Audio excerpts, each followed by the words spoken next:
Today we will read Chapter 3, Treasure Island. You can see here in the table of contents that Chapter 3 begins on page 22. If you listened to my yesterday's video, you've already heard the first 2 pages of Chapter 3. However, just to make the chapter feel complete, I'm going to go ahead and reread the first 2 pages. Chapter 3, The Real Adventure Begins.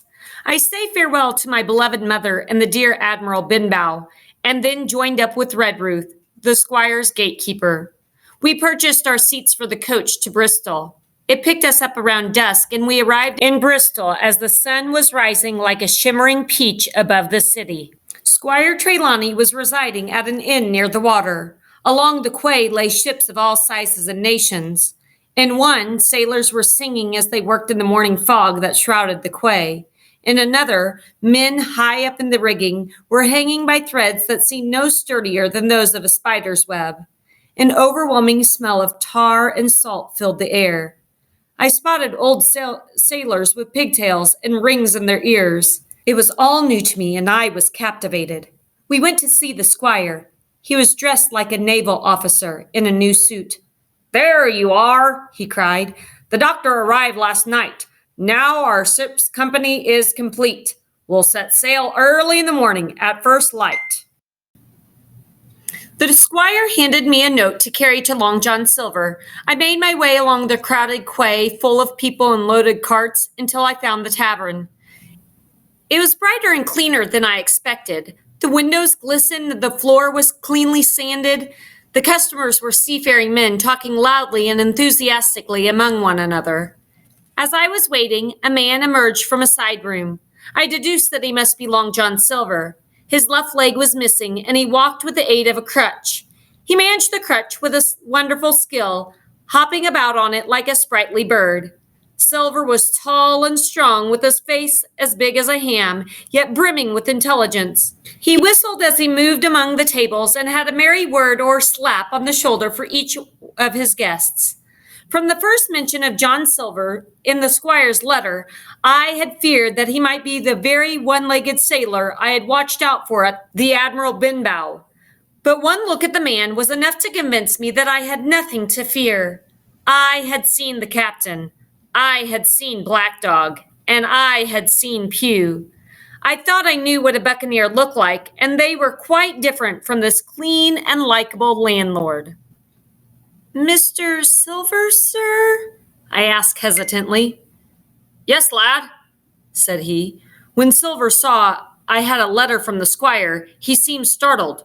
"Oh," he said quite loudly, "you must be our new cabin boy." Now, why do you think Silver was talking quite loudly to Jim? Maybe it's because he wanted to make sure no one thought something suspicious was happening when he received a letter? Just then, one of the customers rose suddenly and ducked out of the door. Although the man made a hurried exit, I had time enough to catch a glimpse of his face. It was the man who had visited the captor at the Admiral Benbow, the man with the 2 missing fingers. "Someone stop him!" I cried out. "He's Black Dog!" 2 of the men sitting near the door leapt up and chased after the 8-fingered man. "What was that you said, boy?" John Silver asked. "Black what?" "Black Dog," I replied. "Didn't Mr. Trelawney tell you about the buccaneers? Black Dog was one of them." "Was he indeed?" cried Silver. "Black Dog, did you say? The name's not familiar, yet I think I've seen him. He used to come in here with a blind beggar." "Yes," I said. "That would be old Pew." "Yes," cried Silver, his voice rising as all kinds of thoughts clearly flooded his mind. "Pew! That were his name all right. Well, never fear, my men will run him down." However, the moment I saw Black Dog in Silver's tavern, I sensed something was wrong. Why was he there? And was Silver telling the truth when he said he did not know him? I watched Silver closely, but he continued to create the impression that he was an honest man. The 2 men came back out of breath and confessed that they had lost Black Dog in a crowd by the quay. Silver scolded them and shook his head in a display of disappointment. "Well, Hawkins," said Silver, "we had better go and tell the squire about this, eh? Here, this scoundrel's sitting in my house right in front of me. We won't want the squire to get the wrong idea now, would we?" As we walked along the quay, Silver proved himself a most interesting companion. We even stopped beside a large sailing ship as he pointed out its different parts and the proper terms for each one. He taught me the nautical terms such as fore and aft, starboard and port. He showed me the forecastle at the front of the ship and the quarterdeck towards the back. He pointed out the main mast in the middle and the crow's nest on the top. The crow's nest was the spot where sailors went to keep a lookout. He explained that the cables sailors use to raise a sail are called halyards. He had me repeat these phrases until I could recite them perfectly. I knew he was the best possible shipmate for a novice sailor like me. When we got to the inn, Silver gave Mr. Trelawney and Dr. Livesey an account of all that had happened. "I won't stand for such scoundrels of that sort in my tavern," he said. "But there was not much chance of me catching him myself with this old timber I hobble on, so I sent two of my mates after him. Thought they might catch him, but in the end he slipped away. And that's what happened. Isn't it, Hawkins?" "It is," I said. The doctor and the squire were sorry that Black Dog had escaped, but they agreed there was nothing else to be done. Then Silver paid me a compliment. "This is a fine lad you've signed up," he said. "A good fellow, and smart as paint." So what do you think that means, smart as paint? Besides it being a metaphor, what does it mean? Well, you need to know that in Great Britain, other than meaning smart as being intelligent, smart also means well-dressed. So if he's smart as paint, he probably means that Jim is as clean and as fresh-looking as a new coat of paint. I was pleased by this compliment, and I smiled as Silver hobbled away. "All hands on deck by 4 this afternoon," the squire shouted after him. "Aye, aye, sir," cried Silver. "Well," said Dr. Livesey to the squire, "as a rule, I don't put much faith in your discoveries, but this John Silver suits me." "Yes," said the squire, "he's quite a remarkable man." Later, we boarded the ship while the supplies were being loaded. As soon as we were on board, the captain paid us a visit. "Well, Captain Smollett," said the squire, "how are you? All's well with you, I hope." "I am well, sir," said the captain, "but I must tell you, I have a bad feeling about this voyage, and I don't care for some of the seamen you've hired." The squire was extremely offended by this remark. "Perhaps you don't like your employer either," replied the squire. But here Dr. Livesey cut in. "Hold on, Trelawney," said Dr. Livesey. Let's hear what Captain Smollett has to say." Captain Smollett addressed the doctor. "I was engaged, sir, to sail this ship where that gentleman would bid me. Now I find that every seaman on board knows more than I do. I hear that we're going after treasure. I don't like to involve myself in secret treasure voyages, especially when the secret is no longer secret. Why, even a parrot seems to know our business." "Do you mean Silver's parrot?" asked the squire. "Gentlemen, do you understand what you're getting into?" came the captain's reply. "We most certainly do," said the squire. "Please explain," said Dr. Livesey. "What is it that you don't like about the crew?" "I should have been able to pick them myself," explained Captain Smollett. "I do not approve of your officer. He's a good seaman, but he's too friendly. Familiar, if you like, with the crew. And another thing, the men are putting the guns and powder in the forehold. I don't like that. Why not put them under the cabin and give your own people the berths?" "Is there anything else?" asked the squire. "Yes," said the captain. "I've heard the exact latitude and longitude of our island location. I've heard that you have a map of the island. I've even heard this map shows the exact location of the treasure, as all good treasure maps should do." "Egad!" cried the squire. I did not tell a soul about any of this. Gentlemen, continued the captain, I don't know who has this map, but I ask that it be kept somewhere secret, even from me. If you won't do that much, I would ask that you let me resign. I see, said the doctor. You are afraid the men may mutiny.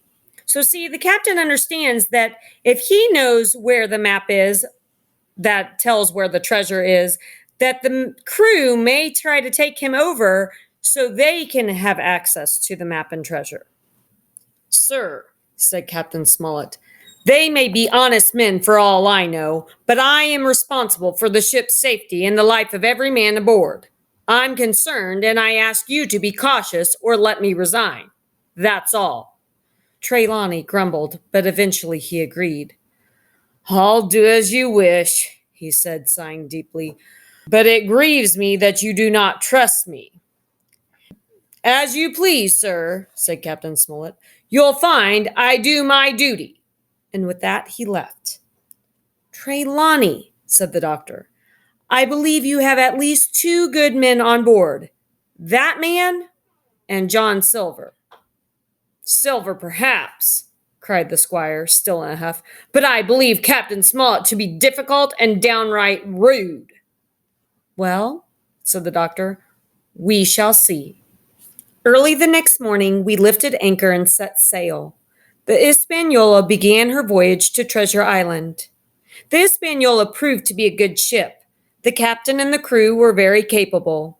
I was especially fond of Long John Silver, or Barbecue, as some of the men called him. He was always glad to see me in the ship's galley, which he kept as clean as a pin. The old sea cook even introduced me to his pet parrot. This is Captain Flint, he told me, named for the famous buccaneer, and she predicts success for our voyage. Don't you, Captain? I wondered at this choice of name. So the reason Jim wonders about this choice of name is because Captain Flint, he was over the men like Black Dog and Pew, and so it makes you wonder, is Long John Silver in connection with Captain Flint, or is he doing it as a mockery of Captain Flint? Then the parrot squawked, Pieces of 8, pieces of 8. That bird is maybe 200 years old, said Silver. If anybody's seen more wickedness, it must be the devil himself. She sailed with Captain England, the pirate. I reckon that's how she learned about pieces of 8.